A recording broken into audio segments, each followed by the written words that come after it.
برادران اسلام، السلام علیکم ورحمۃ اللہ وبرکاتہ۔ آپ حضرات سے گزارش کی جاتی ہے کہ خود بھی قرآن کریم کی تلاوت، ترجمہ، تفسیر سماعت کیجیے، اپنے عزیز و اقارب رشتہ دار کو بھی شیئر کیجیے اور اس کے ذریعے آپ صدقہ جاریہ کے مستحق بنیں۔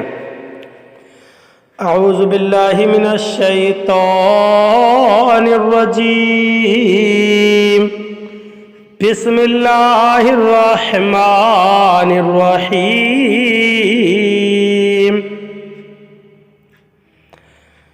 الرحمن علم القرآن، ترجمہ کنز الایمان۔ اللہ کے نام سے شروع جو نہایت مہربان رحم والا۔ رحمان نے اپنے محبوب کو قرآن سکھایا۔ ترجمہ کنز العرفان، رحمان نے قرآن سکھایا۔ الرحمن، رحمان۔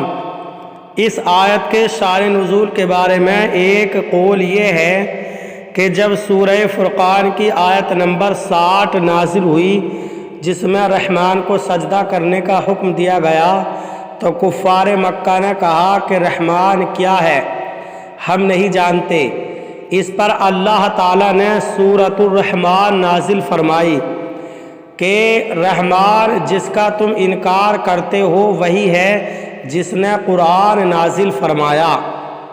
اور ایک قول یہ ہے کہ اہل مکہ نے جب کہا کہ محمد مصطفیٰ صلی اللہ علیہ وسلم کو کوئی بشر سکھاتا ہے، تو یہ آیت نازل ہوئی اور اللہ تبارک و تعالیٰ نے فرمایا کہ رحمان نے قرآن اپنے حبیب محمد مصطفیٰ صلی اللہ علیہ وسلم کو سکھایا۔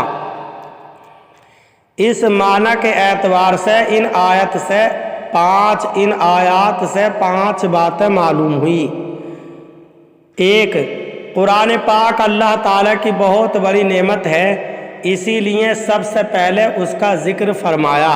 دو، حضور اقدس صلی اللہ علیہ وسلم کے پاس قرآن پاک بظاہر حضرت جبرائیل علیہ السلام کے واسطے سے آیا، لیکن در حقیقت اللہ تعالیٰ نے اپنے حبیب صلی اللہ علیہ وسلم کو قرآن سکھایا۔ تین، مخلوق میں سے حضور پر نور صلی اللہ علیہ وسلم کا کوئی استاد نہیں، بلکہ آپ کا علم مخلوق کے واسطے کے بغیر اللہ تعالیٰ کی عطا سے ہے۔ چار، حضور اقدس صلی اللہ علیہ وسلم کو قرآن پاک کے متشابہات کا علم بھی دیا گیا ہے، کیونکہ جب اللہ تعالیٰ نے سارا قرآن اپنے حبیب صلی اللہ علیہ وسلم کو سکھا دیا تو اس میں متشابہات کا علم بھی آ گیا کہ یہ بھی قرآن پاک کا حصہ ہی ہیں۔ پانچ، اللہ تعالیٰ نے حضرت آدم علیہ السلام کو تمام اشیاء کے نام سکھائے، جیسا کہ ارشاد باری تعالیٰ ہے، وَعَلَّمَ آدَمَ الْأَسْمَاءَ كُلَّهَا، سورہ بقرہ آیت نمبر 31۔ اور اللہ تعالیٰ نے آدم کو تمام اشیاء کے نام سکھا دیے۔ حضرت داؤد علیہ السلام کو زرہ بنانا سکھائی، چنانچہ ارشاد فرمایا، وَعَلَّمْنَاهُ صَنْعَةَ لَبُوسٍ لَكُمْ،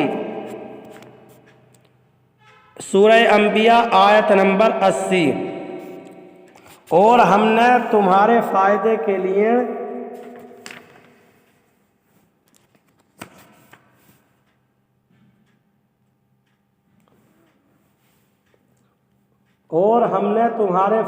کے لیے اسے جنگی لباس کی صنعت سکھا دی۔ حضرت سلیمان علیہ السلام کو پرندوں کی زبان سکھائی، جیسا کہ حضرت سلیمان علیہ السلام نے اس کا اظہار کرتے ہوئے فرمایا، یا ایھا الناس علمنا منطق الطیر،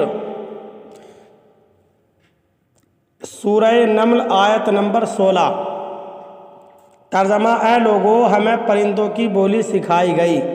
حضرت عیسیٰ علیہ السلام کو طب، توریت اور انجیل کا علم عطا فرمایا، ارشاد باری تعالی ہے وَيُعَلِّمُهُ الْكِتَابَ وَالْحِكْمَةَ وَالتَّوْرَاةَ وَالْإِنْجِيلَ، سورہ آل عمران آیت نمبر 48۔ اور اللہ اسے کتاب اور حکمت اور توریت اور انجیل سکھائے گا۔ حضرت خضر علیہ السلام کو علم لدنی عطا فرمایا، چنانچہ ارشاد فرمایا وَعَلَّمْنَاهُ مِن لَّدُنَّا عِلْمًا، سورہ کہف آیت نمبر 65۔